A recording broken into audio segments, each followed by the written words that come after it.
नमस्कार, आपको बता दें कि अमृता अस्पताल ने एक अभूतपूर्व चिकित्सकीय उपलब्धि हासिल की है, जिसने नवजात चिकित्सा की सीमाओं को चुनौती दी है। अस्पताल ने मात्र 23 सप्ताह में जन्मे शिशुओं को जीवित रखकर इतिहास रचा है। ये भारत में अब तक का सबसे कम आयु वाले शिशुओं का सफल जीवन दर्शन है। जन्म के बाद लगभग 30 मिनट तक शिशु को ऑक्सीजन और ग्लूकोज नहीं मिला और उसे गैर जीवित घोषित कर दिया गया, लेकिन शिशु ने सांस लेना जारी रखा, जिसके बाद परिजन उसे अमृता अस्पताल लेकर आए। 90 दिन तक NICU में इलाज के बाद उसे पूरी तरह सामान्य मस्तिष्क और फेफड़े की कार्यक्षमता के साथ घर भेजा गया, जो कि चिकित्सा इतिहास में एक दुर्लभ उपलब्धि है।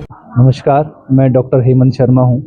मैं नवजात शिशु विशेषज्ञ हूँ, जिसको नियोनेटोलॉजी कहते हैं। ये पीडियाट्रिक के बाद में एक एक्स्ट्रा डिग्री होती है। मैं अमृता हॉस्पिटल के अंदर हूँ और जब से अमृता स्टार्ट हुआ है आई हैव बीन हेयर, तो यहाँ का मैं इंचार्ज हूँ नियोनेटोलॉजी का। आज हम इसलिए एकत्रित हुए, 23 हफ्ते के 2 बच्चे बच गए। बहन भाई जो 500 ग्राम और 630 ग्राम के हैं, ये असलियत में बहुत ही रेयर होता है और नॉर्थ इंडिया में कभी देखा नहीं गया।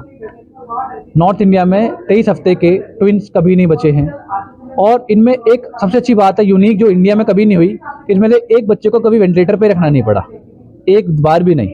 और हॉस्पिटल में रहते रहते इनको बैक्टीरियल इन्फेक्शन नहीं हुआ। 3 बच्चे होते हैं वहाँ के घर के अंदर, तो उन दोनों का वेट ऑलमोस्ट कम ही रहेगा, क्योंकि एक बच्चा होगा तो स्वस्थ होगा। जब 2-3 बच्चे हैं तो ऑलमोस्ट वेट कम रहेगा। फिर आपने उनको और क्या दवाई, क्या ट्रीटमेंट किया जिससे वो स्वस्थ और रहे दोनों के दोनों? वेट कम होता है वो आखिरी में होता है, शुरू में तो बराबर ही रहता है। इनको माँ के पेट में से ये बच्चे स्वस्थ आए, इसके लिए डेक्सामेथासोन देते हैं ताकि फेफड़े मजबूत हो जाए, और MgSO4 मैग्नीशियम सल्फेट दवाई देते हैं जो ब्रेन में ब्लीडिंग के रिस्क कम हो जाए। बाहर आने के बाद हमने इनको इंक्यूबेटर में रखा। इंक्यूबेटर मतलब जहाँ पर बहुत ह्यूमिड होता है, ताकि इनका पसीना ना बहे बहुत ज़्यादा, इनका वजन ना घटे बहुत ज़्यादा। उसके बाद इनको NIPPV, जिसको हम कहते हैं कि वेंटिलेटर नहीं डाला, पर वेंटिलेटर नाक से शुरू कर दिया, और HFOV जो एक एडवांस एयरवे टेक्नोलॉजी है, जिसे बच्चे सांस अच्छी तरह ले पाते हैं, हमने वो किया। इनका सैंपलिंग बहुत कम किया और दूध बहुत जल्दी स्टार्ट कर दिया। लगभग हम 24 घंटे में हमने दूध स्टार्ट कर दिया था, और चौथे 5वें दिन में हम फुल फीड पे आ गए थे। तो हमने सारे इनके कैनुला, एंटीबायोटिक सब बंद कर दिए थे और इन्फेक्शन से बचा के रखा। ऐसे बच्चे जो मरते हैं वो 90% इन्फेक्शन से मरते हैं। तो हमने अपना इतना हैंड हाइजीन रखा हमारी टीम ने कि इनको इन्फेक्शन नहीं होने दिया। 21 जून को पैदा हुए थे और 27 सितंबर को हुए हैं, लगभग 100 दिन। तो ये उनसे भी कम पीरियड में हुआ था। तो अब जब मैंने नियोनेटोलॉजी स्टार्ट की थी, जब 1 किलो से जो भी कम बच्चा हो वेंटिलेटर पे चले जाता था। पर अभी नियोनेटोलॉजी बहुत न्यू साइंस है और हर साल बहुत डेवलप हो रही है। तो लगभग पिछले 10-15 साल के इतनी डेवलप हो गई है कि अब ये कहते हैं कि आप वेंटिलेटर तो बहुत ही कम यूज़ करो, अगर करना भी है तो 1 हफ्ते के अंदर वेंटिलेटर हट जाना चाहिए। ऐसे बच्चे यूजुअली ये एक्सेप्शनल हैं, जिसको 2-3 हफ्ते लग जाते हैं वेंटिलेटर हटने में। पर अगर बच्चा 24 हफ्ते से ज़्यादा है और लगभग 600-700 ग्राम से ऊपर है, तो उनको या तो वेंटिलेटर ना ही लगे, और लगे तो सिर्फ 48 से 72 घंटे लगता है यूजुअली, अगर वो ठीक करते हैं। जैसे कि नॉर्मली जब डिलीवरी होती है, तो आपने 23 वीक के बच्चे की, ये क्या लगा माँ को? क्या आपको लग रहा था, क्या प्रॉब्लम हो रही है जो बच्चों की मदर को, जो आपने ऑपरेशन किया? या इनको दर्द शुरू हो गए थे और बच्चों का सिर नीचे तक आ गया था। अगर इनको ऑपरेशन से नहीं निकालते तो नीचे से निकल जाते, और जब नीचे से निकलते तो थोड़ा निकालना मुश्किल होता है। ऑपरेशन से जब निकालते तो बड़े आराम से निकाल देते हैं, नीचे से खींचते हैं और फिर ब्लीडिंग होने का रिस्क होता है। इसलिए हमको ऑपरेशन से करना पड़ा इन मदर का, क्योंकि एक पहले बच्चा 1 किलो 300 ग्राम का एक्सपायर हो चुका था। तो ये चाह रहे थे, और क्योंकि एज भी एडवांस हो गई थी, कि आप कुछ भी करेंगे तो बच्चे को ट्राई करो।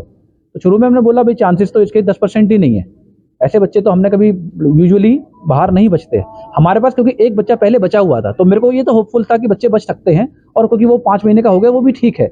तो ट्राई करने में तो कोई नुकसान नहीं है, ट्राई तो करना ही चाहिए। और अगर हफ्ता 10 दिन बच जाते हैं तो फिर उसके बचने के चांसेस काफ़ी अच्छे हो जाते हैं, और भगवान की मेहर से ये बच्चे आगे सही हो गए। तो पहले आपने इस तरीके का कोई और केस ट्रीट किया था, या आपने पहली बार ऐसे 23 वीक के बच्चे का ट्रीट किया है? 23 हफ्ते के एक बच्चा हमारे यहाँ पहले ही बचा हुआ है, पर वो अकेला था। ये ट्विन थे।